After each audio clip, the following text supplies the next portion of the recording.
বিসমিল্লাহির রহমানির রহিম। অধ্যায় 10 স্থির তড়িৎ, লেকচার 8। আমরা আমাদের এই চ্যাপ্টারের সর্বশেষ লেকচার বজ্রপাত এবং বজ্র নিরোধক নিয়ে আমরা ইনশাআল্লাহ আলোচনা করব।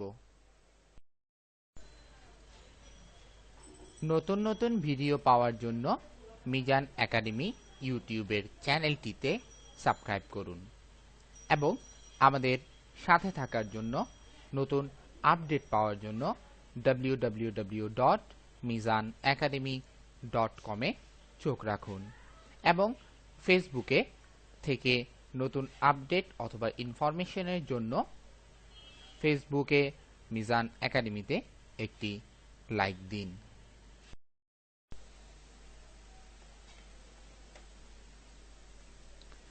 বজ্রপাত আমরা ইনশাআল্লাহ দেখব এখন যে কিভাবে প্রথমে মেঘ তৈরি হয়। আমরা জানি যে পানি চক্রের যে জলীয় বাষ্প তৈরি হয়, অর্থাৎ সূর্যের তাপে নদী নালা খালবিল বা সমুদ্র থেকে বাষ্পীভূত হয়ে পানি জলীয় বাষ্প আকারে বায়ুমণ্ডলে চলে আসে এবং এই বায়ুমণ্ডলে যে জলীয় বাষ্পটা আসে সেটি বায়ুমণ্ডলে কিছু কণার থাকে, সেই কণাগুলো চার্জড কণা, অর্থাৎ পজিটিভ বা নেগেটিভ ভাবে আয়নিত কণা বায়ুমণ্ডলে ঘুরপাক খেতে থাকে। তো এই আয়নগুলোর ওপর এই জলীয় বাষ্পটা জমে যায়, অর্থাৎ জলীয় বাষ্পটা ঘনীভূত হয়, ঠান্ডা হয়। তার মানে হচ্ছে এই জলীয় বাষ্পটা মেঘ ফর্ম করে, পানির কণার সৃষ্টি করে, মেঘ ফর্ম করে। এখন দেখা যাচ্ছে যেহেতু বায়ুমণ্ডলের চারিপাশে যে কণাগুলো রয়েছে সেই কণাগুলো চার্জড আপ, অর্থাৎ হয় পজিটিভ চার্জ নতুবা নেগেটিভ চার্জে চার্জিং করা থাকে। এখন দেখা যাচ্ছে যে মেঘটা তৈরি হচ্ছে বা যে পানির কণা সৃষ্টি হচ্ছে সেটাও কিন্তু আলহামদুলিল্লাহ বাতাসের কণাগুলো বায়ুমণ্ডলের এই পজিটিভ বা নেগেটিভ কণার কারণে তারাও কিন্তু চার্জে চার্জিত হয়। আমি আবারও বলছি ঘটনাটি, জলীয় বাষ্প যখন আকাশে চলে আসে বা বায়ুমণ্ডলে চলে আসে, বায়ুমণ্ডলে কিছু চার্জ আপ কণা থাকে, হতে পারে সেটা পজিটিভ, হতে পারে সেটা নেগেটিভ। এই চার্জ আপ কণাগুলো, অর্থাৎ এই যে চার্জে চার্জিত কণাগুলোর উপর এই জলীয় বাষ্পটা এসে জমে, অর্থাৎ ঘনীভূত হয়, অর্থাৎ ঠান্ডা হয়। তার মানে পানির সৃষ্টি হয় এবং এই পানি যখন সৃষ্টি হয় এই যে যে ধনাত্মক এবং ঋণাত্মক আয়নগুলো থাকে তার ইফেক্টের কারণে, তার প্রভাবের কারণে এই মেঘটাও কিন্তু তখন চার্জে চার্জিত হয়। এই মেঘ হতে পারে পজিটিভ, হতে পারে নেগেটিভ, দুইটা চার্জে চার্জিত হওয়ার প্রবাবিলিটি রয়েছে, পজিটিভ বা নেগেটিভ দুইটা চার্জেই হতে পারে। পরস্পর মেঘগুলো, এখন দেখা যাচ্ছে অনেক মেঘ আছে, একটা মেঘ আরেকটা মেঘের সংস্পর্শে বা কাছাকাছি যখন আসে তখন কিন্তু তাদের মধ্যে, যেমন আমরা কি জানি প্লাস মাইনাস, এগুলি যদি মোটামুটি কাছাকাছি আসে তখন কিন্তু স্পার্ক হয়, বা দেখা যায় অনেক সময় বিপরীত ধর্মী আধানগুলো যদি আসে আমরা কি করি যে অনেক সময় প্লাস মাইনাস যদি একসাথে করি দেখা যায় অনেক সময় ঝলক হয়, ঝলকানের সৃষ্টি হয়। ঠিক সেম ভাবে এখানে বিপরীত ধর্মী আধান বিশিষ্ট মেঘ, আমি ধরে নিচ্ছি সাপোজ যে এটা আমার একটা মেঘ আর এটা হচ্ছে আরেকটা মেঘ, এটার চার্জ হচ্ছে প্লাস, এটার চার্জ হচ্ছে মাইনাস। এই দুইটা মেঘ যদি পরস্পরের কাছাকাছি আসে তখনই কিন্তু এই ধরনের স্পার্ক হয়, এই ধরনের স্পার্ক ক্রিয়েট হয়। এখন এখানে লক্ষণীয় ব্যাপার হচ্ছে যে স্পার্কটি যখন ক্রিয়েট হয়, স্ফুলিঙ্গটা যখন সৃষ্টি হয় তখন কিন্তু এর মধ্য থেকে তড়িৎ খরিত হয়, অর্থাৎ ইলেকট্রিসিটি নিচের দিকে ফ্লো করে, নিচের দিকে চলে আসতে চায়। এটাকে আমরা বলে থাকি হচ্ছে তড়িৎ ক্ষরণ, অর্থাৎ কারেন্ট খরিত হচ্ছে, কারেন্ট বেরিয়ে যাচ্ছে এবং এই সময় আলোর একটি ঝলকানি সৃষ্টি হয় যাদেরকে আমরা বলি হচ্ছে বিদ্যুৎ চমক। তাহলে আমরা দেখতে পেলাম যে কিভাবে ঘর্ষণ ক্রিয়েট হয়, তড়িৎক্ষরণ হয় এবং বিদ্যুৎ চমক সৃষ্টি হয়। আমরা ইনশাআল্লাহ এখন দেখব যে শব্দ কেন উৎপন্ন হয়। আমরা অনেক সময় দেখি না যে দুইটা মেঘ একসাথে যখন পরস্পরকে ঘর্ষণ করে আলো ফ্ল্যাশ হয় এবং কিছুক্ষণ পরে আমরা শব্দ শুনি। এই শব্দটা কেন উৎপত্তি হয় ইনশাআল্লাহ আমরা এখন আলোচনা করব। এই সময় যে স্ফুলিঙ্গ বা তাপের সৃষ্টি হয়, স্ফুলিঙ্গ মানে আগুনের ঝলক, এর ফলে দেখা যায় তাপ উৎপন্ন হয়। এই তাপ উৎপন্ন হওয়ার কারণে যেহেতু এই ঘটনাগুলো বায়ুমণ্ডলে ঘটে এবং তাপটাও বায়ুমণ্ডলে উৎপন্ন হয়। এর ফলে দেখা যায় যে বায়ুমণ্ডলের স্তরগুলি এক্সপান্ড হয়ে যায়, প্রসারিত হয়ে যায়। এখন যখন প্রসারিত হয় তখন দেখা যায় যে সেই অঞ্চলে যে বাতাস থাকে, আমি এক্সাম্পল হিসেবে ধরে নিচ্ছি এটা হচ্ছে একটা বায়ুমণ্ডল। এই বায়ুমণ্ডলটা তাপ পেয়ে এতটুক বড় হয়ে গেল, প্রসারিত হয়ে গেল। এখন এই প্রসারিত স্থানটা যেটা রয়েছে, এই প্রসারিত স্থানের মধ্যে কি ঘটে? এখন এখানকার যে বাতাসগুলি ছিল, এই বাতাসগুলো এতটুক জায়গাতে ছিল, এখন এই জায়গাটা বড় হয়ে গেল। বড় হয়ে যাওয়ার পর আলহামদুলিল্লাহ এই বাতাসগুলি কিন্তু এই জায়গাগুলো দখল করবে। এর ফলে লক্ষণীয় ব্যাপার হচ্ছে বায়ুমণ্ডল প্রসারিত হয়ে যাওয়ার কারণে এই যে বায়ুমণ্ডলটা রয়েছে, অর্থাৎ বাতাসটা রয়েছে, এই বাতাসটা এই জায়গাগুলি দখল করার কারণে বাতাসের উপরস্থ চাপটা, বায়ুমণ্ডলের উপরস্থ চাপটা কমে যাবে। কিন্তু সাথে সাথে কি দেখা যাবে যে বাহির থেকে, অর্থাৎ যে অঞ্চলে চাপ কম রয়েছে সেই অঞ্চল থেকে, অর্থাৎ চাপ বেশি রয়েছে সেই অঞ্চল থেকে বাতাস কিন্তু এই এরিয়াতে প্রবেশ করে ফেলবে এবং করে তাকে কিন্তু আবারও এই বড় স্থান থেকে তাকে ছোট স্থানে কনভার্ট করবে, অর্থাৎ সাথে সাথে তার সংকোচন করবে। তাহলে দুইটা ঘটনা ঘটলো।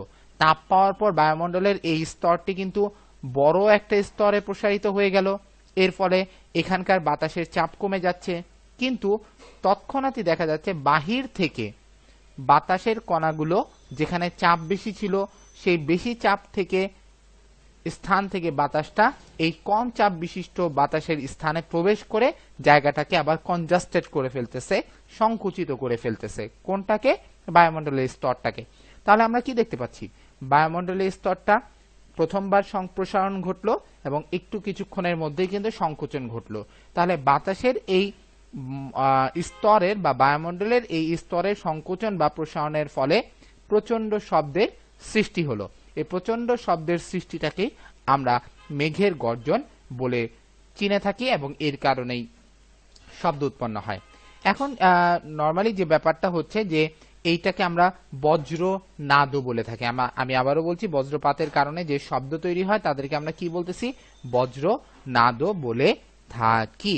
আচ্ছা, এখন এই তড়িৎক্ষরণ, যে ইলেকট্রিসিটি আমরা ছবিতেও দেখতে পাচ্ছি, এই যে ঝলকানি বা এই যে দুইটা মেঘের সংঘর্ষের কারণে যে মেঘের গর্জন বা ঝলক বা তড়িৎক্ষরণ যেটাকে আমরা বলে থাকি, ইলেকট্রিসিটি খরিত হয়, বিদ্যুৎ খরিত হয়, এই ক্ষরণের মাত্রা যদি বেশি হয়ে যায় তাহলে এটা কিন্তু মাটিতে চলে আসে।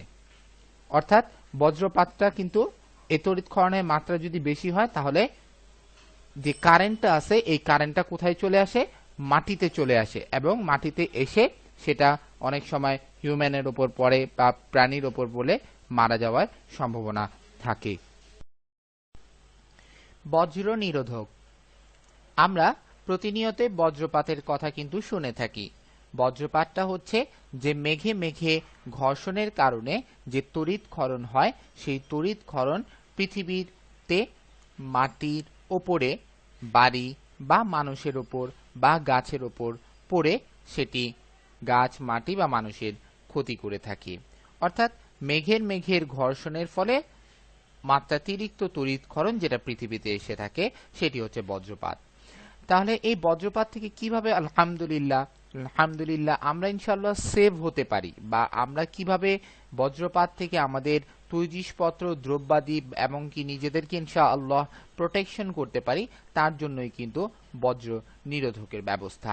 আমরা ছবিতে একটি বজ্র নিরোধক দেখতে পাচ্ছি, যেটির নিচের প্রান্তটি লম্বা এবং উপরের প্রান্তটি কিন্তু ফুলের মতো, মানে চারপাশ থেকে সুচালো, মানে আমি বলতে চাচ্ছি একটা ফ্লাওয়ার যেরকম পাপড়ির চারপাশে ছড়িয়ে থাকে, ঠিক অনুরূপভাবে বজ্র নিরোধকের যে দ্বন্দ্বগুলি রয়েছে এগুলোও কিন্তু চারিপাশে এভাবে ফুলের মতো কিন্তু ছড়ানো। এবং লক্ষণীয় ব্যাপার হচ্ছে এদের যে উপরের ভাগটি রয়েছে এটা কিন্তু সুচালো,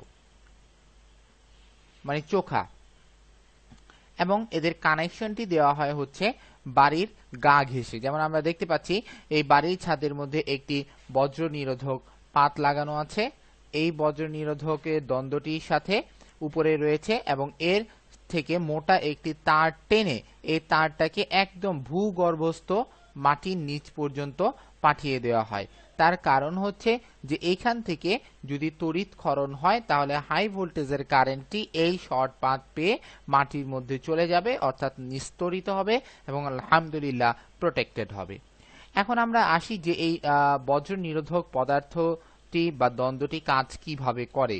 আমরা জানি, আমরা আগেও দেখে এসেছি আলহামদুলিল্লাহ, বজ্রপাতের ক্ষেত্রে যেহেতু বজ্রপাতটি আয়নিত হয়, অর্থাৎ চার্জে চার্জিত হয় বা তড়িৎগ্রস্ত হয়, যখন এই বজ্রপাতটি এই দ্বন্দ্বের কাছাকাছি আসে তখন কিন্তু বজ্রপাতের মধ্যে, অর্থাৎ মেঘের মধ্যে যদি ধনাত্মক আয়ন থাকে তাহলে এই বজ্রর মধ্যে তখন ঋণাত্মক আয়ন অটোমেটিক্যালি আয়নাইজড হয়ে যায় বা আহিত হয়।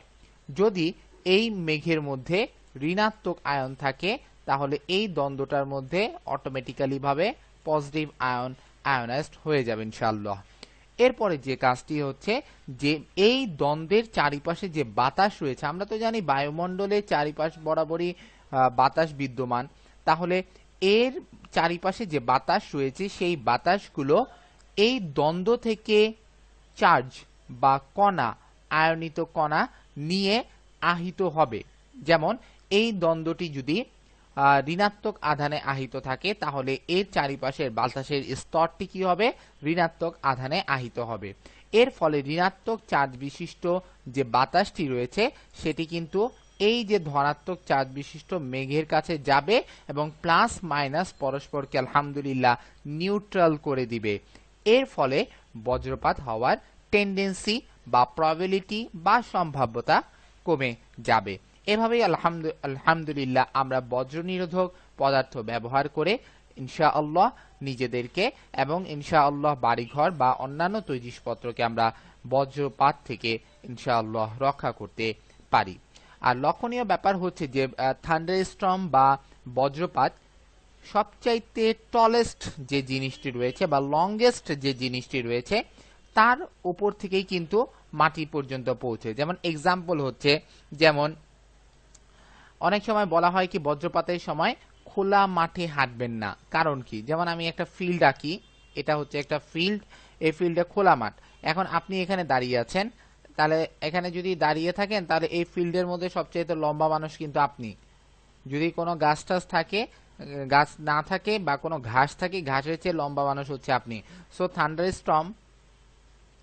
থান্ডারস্টর্ম কিন্তু মাঠের থেকে আগে নিচে নামার আগে আপনার ভিতর থেকে থান্ডারস্টর্ম হয়ে তারপর মাটিতে পৌঁছবে। তার মানে হচ্ছে আপনার ভিতর থেকে ইলেকট্রিসিটি ফ্লো হবে এবং আপনি কিন্তু শক হয়ে যাবেন, এর ফলে আপনার মৃত্যুর সম্ভাবনা রয়েছে। তো সবচেয়ে লক্ষণীয় ব্যাপার হচ্ছে যে টলেস্ট যে সমস্ত জিনিসপত্র রয়েছে সেই সমস্ত জিনিসপত্রগুলো বজ্রপাতের সময় অ্যাভয়েড করা উচিত। যেমন দেখা যাচ্ছে যে আমি বিশাল একটা গাছের নিচে দাঁড়িয়ে আছি, না, এটা করা যাবে না, কারণ থান্ডারস্টর্ম হলে কিন্তু ওই গাছ হয়ে নিচে ফ্লো হবে। তা গাছের নিচে যদি আমি থাকি আমি কিন্তু তড়িৎগ্রস্ত হওয়ার সম্ভাবনা রয়েছে। এক্ষেত্রে বলা হচ্ছে যে যদি বৃষ্টিপাত হয় এবং দেখা যাচ্ছে যে টলেস্ট জিনিসগুলো কাছাকাছি রয়েছে, সো টলেস্ট জিনিসের চেয়ে কিন্তু বৃষ্টিতে ভেজা ভালো। কেন? কারণ টলেস্ট জিনিস থেকে কিন্তু ফ্লো হবে। আর আমি এখানে যে কথাটা বললাম এটা কিন্তু খোলা মাঠ, খোলা মাঠের মধ্যে কোনো জিনিস নাই, কোনো টলেস্ট জিনিস নাই। আপনি যদি সেখানে হাঁটেন তাহলে আপনি হচ্ছে সবচেয়ে টলেস্ট ব্যক্তি। সুতরাং ওই টলেস্ট ব্যক্তি যেটা আপনি, তার ভিতর থেকে কিন্তু থান্ডারস্টর্ম ফ্লো হবে। এটার কারণেই খোলা মাঠে অ্যাভয়েড করা উচিত ঘোরা বজ্রপাতের সময়, এবং বজ্রপাতের সময় বা বৃষ্টির সময় লম্বা যে সমস্ত জিনিসপত্র রয়েছে তাদের নিচে আশ্রয় নেওয়াটা ও উচিত নয়।